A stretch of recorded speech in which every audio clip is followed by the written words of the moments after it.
మమ మాతృపితృభ్యో నమః, ఆచార్య దేవోభ్యో నమః, శ్రీ గణాధిపతయే నమః. వసుదేవసుతం దేవో కంసచానూరమర్దనో దేవకీ పరమానందం కృష్ణం వందే జగద్గురు. కృష్ణం వందే జగద్గురు. ఈ జగత్తునకే గురువైనటువంటి ఆ కృష్ణునకు నమస్కారం అన్నటువంటి వాక్యంలోనే ఆ ద్వాపరయుగనాథుడైనటువంటి ఆ కృష్ణుని యొక్క సంపూర్ణ అవతార తత్వము ఏమిటో మనకు తెలుస్తుంది. మనం పూర్వం భారతంలో శ్రీకృష్ణుడు 9 అధ్యాయాలుగా, భాగవతంలో శ్రీకృష్ణుడు 9 అధ్యాయాలుగా సప్తగిరి దూరదర్శని వారి సౌలభ్యంతో చెప్పుకున్నాం. అలాగే ఈరోజు అటు భారతంలో ఇటు భాగవతంలో కృష్ణుని యొక్క పరత్వ తత్వాన్ని చెప్పుకుంటాం.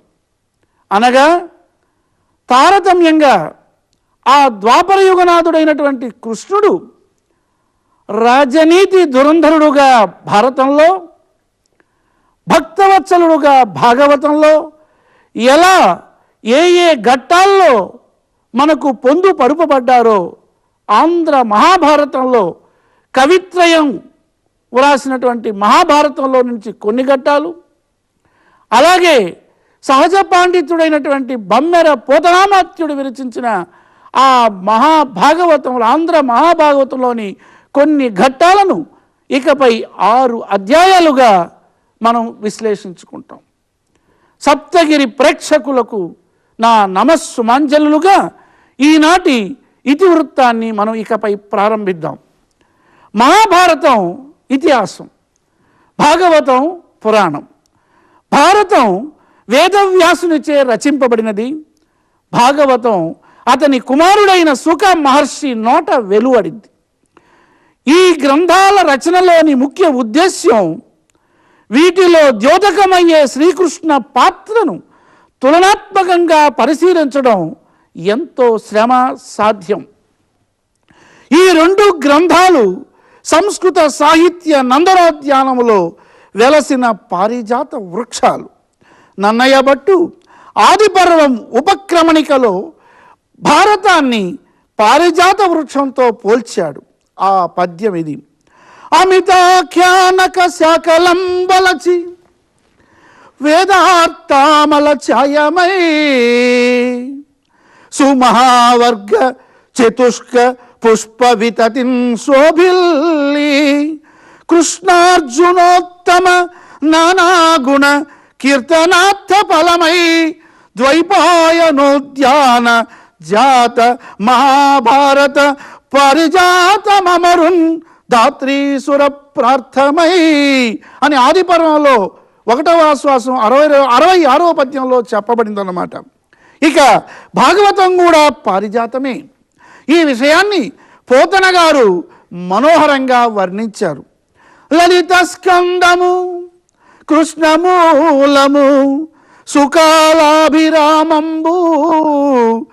మంజులత శోభితము సువర్ణ సుమనస్సు జ్ఞేయము సుందరోజ్వల వృత్తంబు మహాఫలంబు విమల వ్యాసాల వలంబునై వెలయున్ భాగవతాఖ్య కల్పతరువు ఉర్విన్ సద్విజశ్రేయమై అని భాగవతంలో 1వ ఆశ్వాసం 20వ పద్యంలో చెప్పబడింది అన్నమాట. పై 2 పద్యాలలో క్రమంగా భారతం పారిజాత వృక్షంతోనూ భాగవతం కల్పతరువుతోనూ పోల్చబడింది.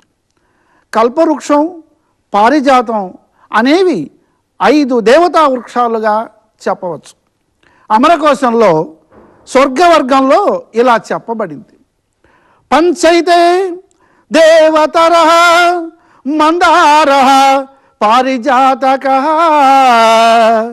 సంతాన కల్పవృక్షస్య పుంసి వా హరిచందనం దీనిని బట్టి దేవలోకంలో ఉండే వృక్షాలు మందారము, పారిజాతము, సంతానము, కల్పవృక్షము, హరిచందనము, వాటి అవాంతర వైలక్షణ్యాలు ప్రకృతం అప్రస్తుతాలు, ఈ 5 ఇంచుమించు సమాన అర్థకాలుగానే కవుల ప్రయోగం ఉన్నదన్నమాట.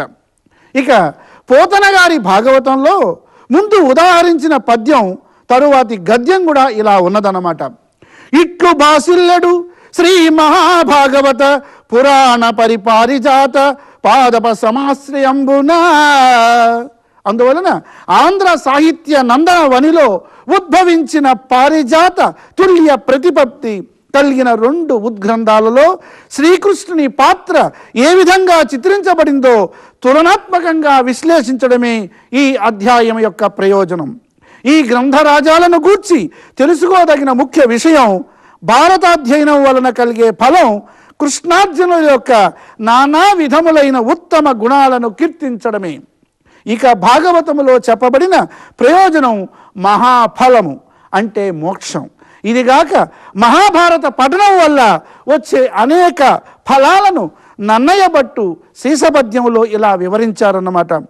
ఇం మహాభారతంబు ఇమ్ముల బాయక విహిత అవధానులై వినుచునుండు వారికి విపుల ధర్మారంభ సంసిద్ధియగు పరమార్థంబు ఆశ్రయమునా వేదముల్ 4 ఆది పురాణముల్ 18 తత్ప్రమిత ధర్మశాస్త్రంబులును మోక్షశాస్త్ర తత్వంబులు ఎరిగిన ఫలమగునెల్ల ప్రొద్దులు ఎల్ల ప్రొద్దు దానములను బహువిధ క్రతుహుత జప బ్రహ్మచర్యములను బడయబడిన పుణ్యఫలము పడయుపోలు అశేష పాపక్షయమునగు శుభంబు పెరుగు.